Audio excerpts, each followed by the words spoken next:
Loneliness is an experience we all have had at one point in our life. The COVID-19 pandemic has increased the rates of loneliness, and it has brought back the attention to loneliness in the workplace. Workplace loneliness is a real problem.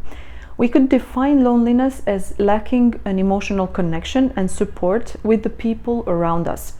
According to a UK-based non-profit organization, Campaign to End Loneliness, loneliness occurs when the quantity and quality of our social relationships do not match the quantity and quality that we want to have. In line with this definition of loneliness is what a meta-analysis of the loneliness literature has found. The extent of one's desire for social relationships at work predicts workplace loneliness. Workplace loneliness, experienced once in a while, is quite a normal feeling to have.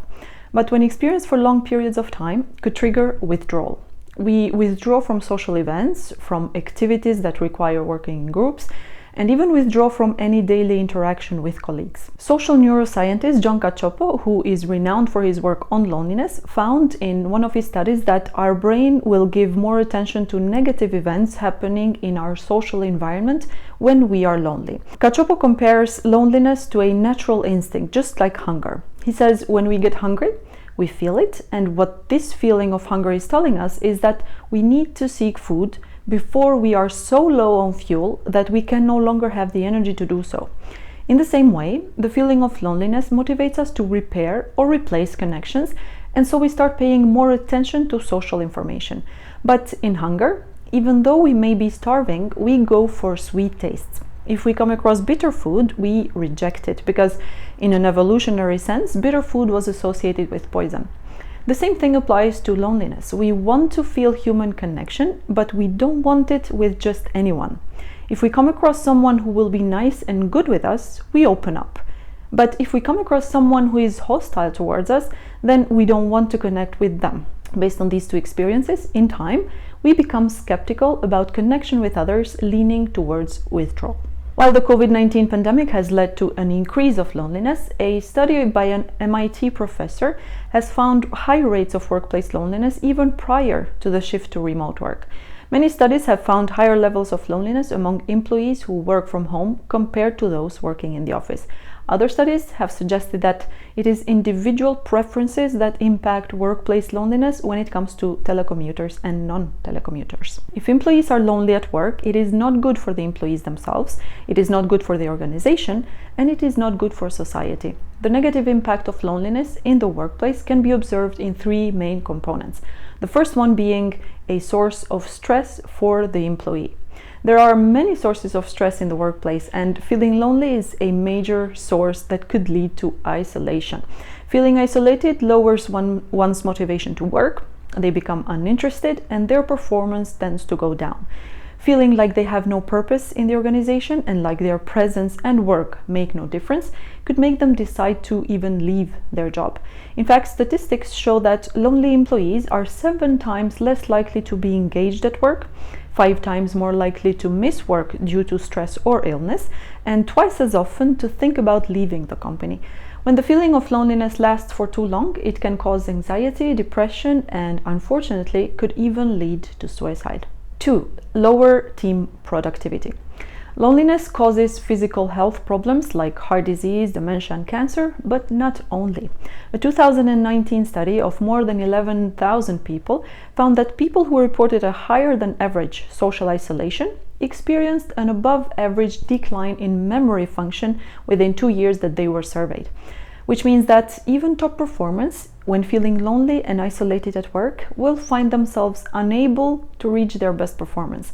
Needless to say, even one employee's lower productivity will impact negatively the whole teams. 3. Unmotivated staff or high staff turnover. Feeling lonely at work makes someone feel detached from work and colleagues. In an organizational context, this detachment from work and colleagues is directly related to detachment from the success of the organization, making one less committed to any decision, short-term or long-term, that impacts the organization.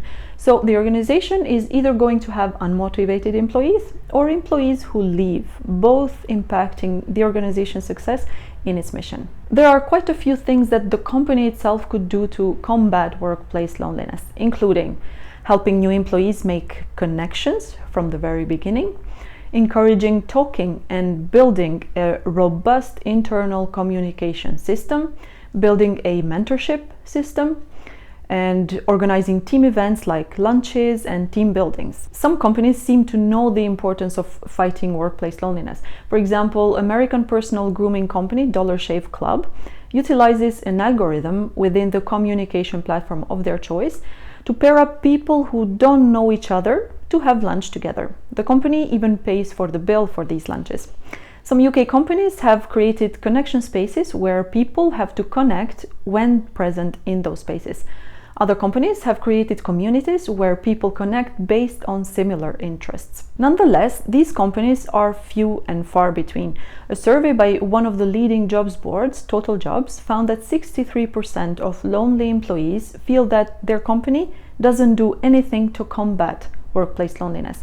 It's quite obvious that the management of the company has the upper hand when it comes to creating an environment that fosters social relationships and hinders feelings of loneliness in the workplace, but I don't want to focus on that. Instead, what I want to talk about is things that we can do as an individual, things that are in our power to do to make us avoid or minimize workplace loneliness, things that can possibly contribute to helping in the creation of a healthy, connected, social work environment. Here are 5 things that each of us can do to combat loneliness at work. 1. Loneliness can be an invisible enemy. Colleagues around us could not realize that we are feeling lonely. Our behavior when we feel lonely at work tends to be apathetic, and thus colleagues might think that we are not interested in them or in creating an emotional bond with them. The more we feel lonely, the more we distance ourselves, and the more distance they become. We don't go to social events, and eventually they stop inviting us. But what they do not realize is that what we are feeling has nothing to do with them, and it has all to do with us. Sometimes we don't even realize ourselves that what is really making us feel unmotivated at work is our lack of emotional connection in the workplace. And so the very first thing that we should do is learn to recognize the signs of loneliness in ourselves. We are a social species, and so there is no shame at all in recognizing our fundamental need for social connection. We should realize what works and what doesn't work for us in fulfilling that need. Some people do not need to make friends at work, as they have a very fulfilling social life outside of work. Others may need to have good relationships at work in order to be able to feel good in the workplace. 2. Focus on the quality of relationships. High-quality connections are based on empathy and interdependence. These two, along with a learning-oriented environment, like asking questions, offering ideas and solutions, admitting mistakes, are fundamental in fighting loneliness at work. But they do need one thing: a safe psychological environment. And for this, the organization itself is the main deciding party. We would not feel safe speaking our minds if the leadership does not welcome our interventions. Feeling less safe will prevent us from reaching out to connect with one another, beyond a superficial level, that is. A study found that employees frequently hide their inner worlds. In fact, there were 3 factors that influenced whether and which emotional events they shared. And these are group norms, leader behaviors, and co-worker responsiveness. Nowadays, what is happening is either employees keep their inner worlds completely hidden and connect with colleagues only superficially, or they identify their supports and then stick with those. Assuming the same 3 factors, group norms, leader behaviors, and coworker responsiveness, apply, what we could do is influence the first and the last. By being responsive to our colleagues' social approaches, the entire group norms could start to change. Sometimes people submit to the current norms of the group because that's simpler to do than challenging them. What we sometimes don't realize is that there could be other people in the group just like us, people who want to change the norms for the better. By starting the change, we could encourage those other people to join in as well. Which brings me to the third thing that we can do, and that is, in the beginning, be a trendsetter. When we're starting out, we could try and test the waters. The companies and coworkers' stand on social connection at work might not be obvious, so the least that we could do is be open to our new environment. The first obvious thing to do is observe people's behavior when it comes to social interactions. Do they socialize in the workplace and after? Do they allow for moments of amicability during meetings? Do colleagues engage in deeper conversations? The second thing that we could do, regardless of the first, is be the initiator. Even if colleagues do not have lunch together, we could propose at least a few colleagues to eat together. We could propose an activity outside the office. We could even engage in one or two non-controversial jokes during a meeting. But then what is important that we do is notice the reactions. If nobody is interested in getting together after working hours, then that could be a personal choice of our colleagues. If they prefer to have their lunch with their friends or family members, we could also find alternative plans for our lunch. If our short interventions during meetings are not welcome, then obviously we stop doing them.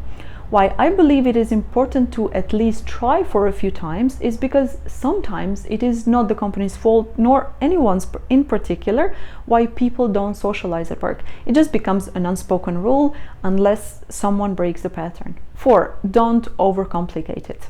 Sometimes building a satisfying social life at work is as simple as taking a few moments to get up from our desk and go and chat for 5 minutes with a colleague, inviting another one for a quick break.